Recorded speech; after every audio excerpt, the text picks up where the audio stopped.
ఒక రెస్టారెంట్లో భోజనం చేస్తున్న మహిళ మీదికి ఎక్కడి నుంచో బొద్దింక వచ్చి వాలింది.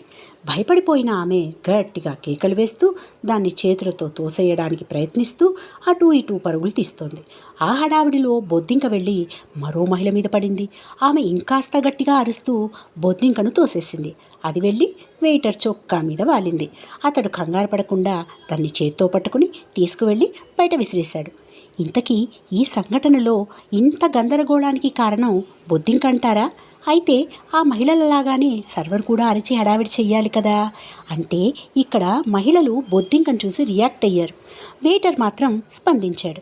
జీవితంలో ప్రతీదీ మనకు అనుకూలంగా జరగదండి. మన ప్రతికూలమైన పరిస్థితులు కూడా ఎదుర్కోవాల్సి వస్తుంది. అలాంటి సమయాలలో ఈ మహిళలలాగా రియాక్ట్ అవ్వకుండా వెయిటర్ లాగా స్పందించారనుకోండి, ఎలా ఉంటుందో ఒక్కసారి ఆలోచించండి.